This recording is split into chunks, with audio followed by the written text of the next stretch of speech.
Hey there, this is actually the second video in this series where I document my journey to becoming one of the best Garfield Kart speedrunners. So if you want to get the full context, watch this video first. But if you're still here, then enjoy the video. No way this is... Part 3. Is Spooky Manor actually just a worse Luigi's Mansion? Oh my god! The next target on my quest to become a top 10 speedrunner was Spooky Manor, a truly terrifying track. But not for the reasons you think. Just like Pale Rock Lake and Titty Licker, I had attempted to run this track before my 2-week break from the game. And I had lowered my time, but I was nowhere near the top 10. My personal best at the time was a 150, a whole 4 seconds off of entering the top 10. And to be honest, I thought my run was pretty optimized already. So let me ask you, dear viewer, do you think I finally learnt my lesson and studied how other runners ran the track before I started speedrunning? What the fuck, man? This is a new suit. I have to get this dry clean now. Ugh. Anyways, if you said yes, you'd be right. To be specific, I watched White Sedan's run and... What the fuck is he doing? What the fuck? How did he do that? What the fuck? Now, you might be wondering, how the fuck did he do that? Well, before I explain how, I'd like to introduce you to a little segment I like to call... Well, you see, he used the momentum from his boost to get him here. And then he used the blue boost he got from drifting to launch himself into the wall. And then, yeah, I don't know how to explain this last bit. Yeah, I genuinely have no idea what he's doing here. Fuck. And that concludes this segment of... After seeing WS do that, I tried to emulate it.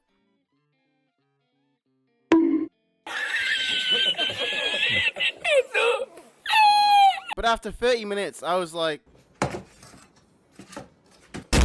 And so I went back to the cobweb-riddled drawing board and continued watching WS's run. Through watching his run, I realized that there were a few ways I could save time. First, I realized that I could save time if I started drifting tighter around this corner. Also, I realized that speedrunners did this section of the map differently. Before I watched how other runners did it, I would get these two boosts, build up a blue boost, and boost off of this ramp. However, other runners would get all the boosts here, and then build up a blue boost. They'd use the momentum from this boost to get themselves over this gap.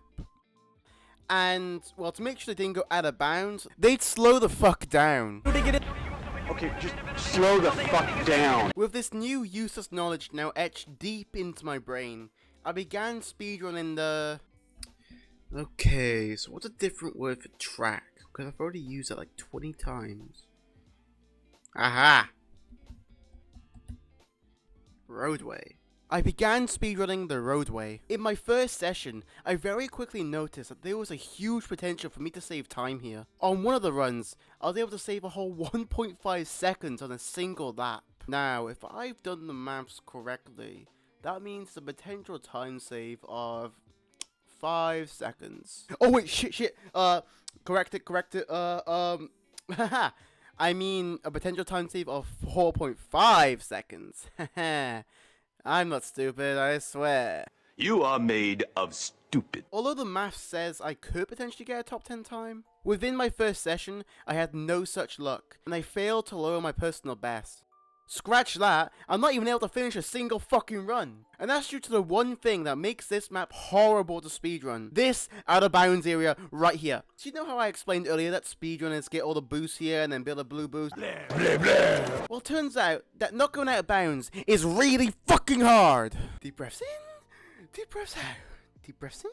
Feeling frustrated and angry, I closed the game and screamed.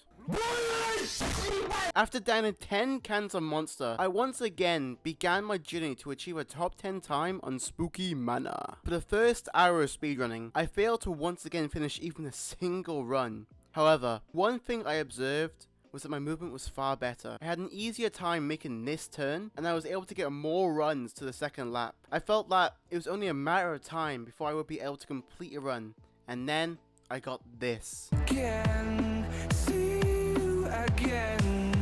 been fighting ways to get away, to see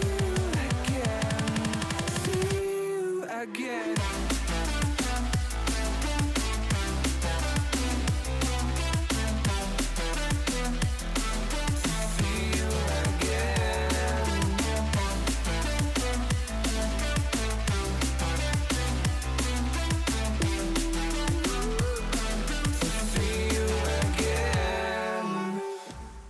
That's right, a 5-second drop. This was the biggest single drop I had experienced up until this point, and this run firmly placed me within the top 10 for Spoopy Manor. Haha, gotcha! You really thought that was the end of the part, huh? Well, you're wrong. After achieving my 145 in Luigi's Mansion, I was feeling pretty hyped. Woo, yeah! So I moved on to another track. Mally Mart is a track filled with tight corners and skips that seem like they save time, but they don't. Like, why to skip here, developers? What the fuck is wrong with you? Why'd you do this to me? My personal best on Mally Mart was 126. This placed me 10th. Well, I hadn't got it on camera, so I began running this track. I sensed that because I was already within the top 10, I didn't need to watch how the best runners ran the track. But once again, my overconfidence was my downfall, as I wasn't even achieving the platinum medal. AKA the thing you achieve that tells others, hey, I'm actually kinda decent at this game. I very quickly realized that I should watch their speedruns. What the fuck? Oh, what the fuck, bro? How am I supposed to do that? I mean... Oh, wait a minute. Wrong category. All good. Okay, so there are some key differences between my run and Sedan's run. First off, in this underground section, White Sedan is able to build up a blue boost before he exits. Also, just before he enters the underground section, he does a very tight corner around here, while mine is,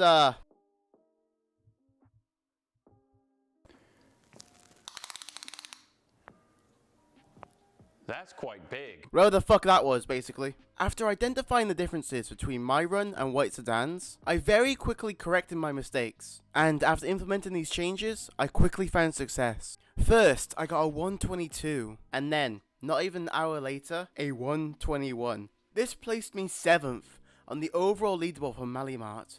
Oh, and did I mention, I did all this within the same session? For the majority of tracks, it had taken me multiple sessions to get times I was satisfied with, but this time, it took barely an hour. That was easy. Now, is this because I'm becoming a better runner? No way. It's just that barely anyone had run this track. Or, at least that's what I thought at the time, but I was going to be proven wrong on the next track. Blazing Oasis, a sandy and treacherous map that threatens to drive anyone insane from the heat. If I chop you up in a meat grinder, and the only thing that comes out that's left of you is your eyeball, you're probably dead. And by heat, I mean this skip here. God fucking damn it! To be able to make the skip work, you need to build up a blue boost and then boost somewhere around here. I learned about the skip while I was watching one of the top 10 runners. I honestly don't remember who, but don't tell anyone that. And to be honest, it wasn't all that difficult for me to get. My personal best on Blazing Oasis was already within the top 10. So I was convinced that I could, you know, easily re-achieve, or hell, even improve my time. To improve it, I used tip number 1 in my Speedrunner course, which is do what they least expect you to do. To get more expert tips like this, go to awesomeandtotallylegitsite.com to claim your free Speedrunner Habits course. What do I owe you? Nothing. It's for free. Free! Anyways, for this track, I watched how the one and only Lord and Savior, White Sedan, ran it. However, I didn't learn much, as I already had a lot of experience with this course. To be honest, Blazing Oasis was the easiest map to speedrun. And I was able to quickly lower my time down to a 2:19, only in 23 minutes. But you know what? What? I want a sick montage, so here we go.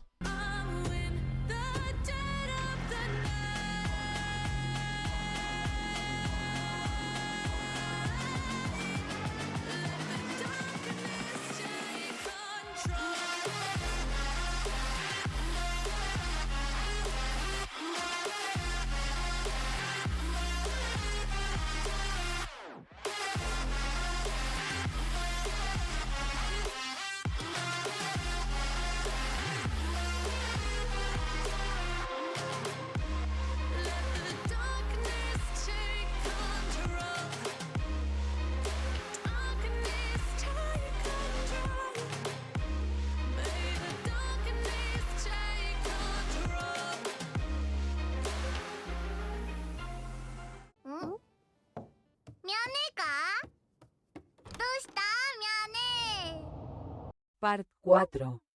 Am I good at this game or not? I can't tell. The next map I wanted to leave my mark on was... Casco Park? Casco Park? Eh? What the fuck are these track names? Anyways, I decided to speedrun whatever the hell the name of this map was. Compared to Blazing Oasis, I had very little experience speedrunning this map, and in fact, I was what one would describe as shit. My best time for this track placed me 15th on the speedrun.com leaderboard, and now you, dear viewer, might be saying, well, that's not that bad. And you see, here's why you're fucking wrong. First off, my personal best was a 145. This meant I was a whole 7 seconds away from being 10th. And if I wanted to be 9th, well, I need to trim off 8.8 seconds. Now you, my dearest viewer, might say, well, that's not that bad. You can still overcome those odds, right? And well, yes, I probably could do it. There was just one problem, but we'll get to that. Oh, we'll get to that. I had previously tried to speedrun this track in August, and Let's just say it wasn't a very fun experience. Let's go! Fuck! Damn it. Now that's a fast lap right there. Fucking... Damn it, why can't I do this? Damn it, I'm fucking done. Fuck this game. So as you could tell, it wasn't a very fun experience. Back in the Summer of 69. No wait, I mean summer 2024. I watched how the great, almighty Garfield Karting god, White Sedan, speedrun the track. But now here's the problem. At the time, I honestly had no idea how to properly play this game. So while watching how White Sedan played, I felt like an old Ooga Booga caveman finding fire for the first time. AKA, I had no idea how he had such a low time. And since I had no idea how to lower my time, I quit speedrunning. Fuck this shit. Fuck this game. I'm done. I can't be bothered anymore. Fuck this.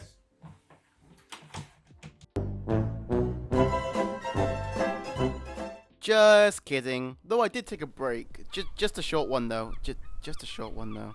But now I'm back with a vengeance. I'm like the Joker, except remove the last character and change the others to an E and a Y. On the first day to get in my revenge against this course, I started out not really knowing what I was doing. I was still using old methods that I had used from when I had last speedran Casco Park. congratulations.